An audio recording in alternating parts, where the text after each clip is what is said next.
We're talking relationships, and one of the things I got to tell you that will kill a career is quiet conflict. Quiet conflict. See, most people think careers are damaged by having these big blow-ups and fights, right? Arguments and meetings, making public mistakes, or those explosive moments. But that's not actually what derails most professionals. That's not what actually ends up holding people back.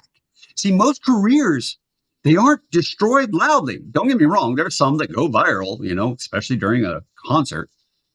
They're eroded, though, typically very quietly and over time. It's usually something that starts off really small. Something like a misunderstood email. I can't believe they wrote me that. A comment that lands wrong. Why'd they say that about me? A decision that you didn't feel like you were heard on. Why didn't they listen to what I had to say? I'm a little dramatic, but it's usually not something dramatic. So you let it go. Okay, you think you let it go. But then it happens again. You thought you were mad the first time. Oh, you're even more mad this time. And instead of addressing it, calling it out, you store it away, and slowly things change. Slowly, you actually start to build a thing called a resentment, which is just not a good thing. The relationship, it cools. The trust evaporates. Collaboration, you become very cautious and maybe not want to. And not because of what was said, but because of what was never said, to clear the air, to talk about it. This is a huge topic in organizational psychology. It's been studied for decades. And what happens is unresolved tension is one of the strongest predictors of declining performance. If you see an employee who's probably declining their work, it could be because you lost trust in them. It's actually usually not the workload. It's not even the pressure. Pressure, workload, sometimes those can be good things. But it's relationship friction. Because the brain starts running background processes. Yeah, starts replaying those conversations. You ever had that? I remember what they did last time. It starts guessing their intentions. I don't think they're really in this for me. They're just in there for themselves. It starts making up stories, bad stories. This is called cognitive load. And what happens is your mental energy, you only got so much, and it leaks away into silent conflict, an internal conflict you have. And most people, they never connect their career to this relationship drag that's happening.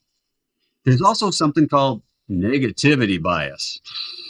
One negative interaction, one, can actually outweigh multiple positive ones. People remember the negative stuff the most. So when small tensions are left unrepaired, unattended, they quietly begin to dominate a relationship. And it's not because people are dramatic, some are, but it's because their brain, your brain, my brain, is wired for threat detection. Silence does not preserve harmony. It slowly erodes it. See, high-performing professionals, we use rules to be able to make sure that we're staying within what we need to do. A rule I want to share with you is the 48-hour repair window. If something feels off, especially after 48 hours, address it right away, privately and calmly. And don't go in, hey, I want to win this battle. Go in to I just want to understand better. I want to understand you, and I want you to hopefully understand me. Clear the air. Because trust is easier to maintain than it is to rebuild once it's lost. And you may be going, well, hey, wait, how do I do that? Let me tell you a way that I do this. I will tell somebody, hey, this happened, and I may not be seeing it right. Maybe it landed differently than it should have, but can you help me understand what you meant by this comment or by this action so that we can move on and grow together?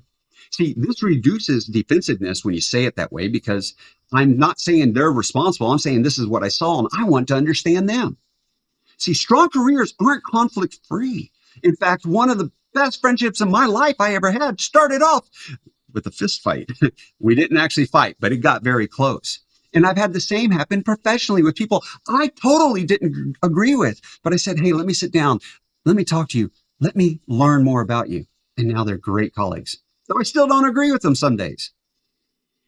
Because relationships, they can move and they can dissolve really fast.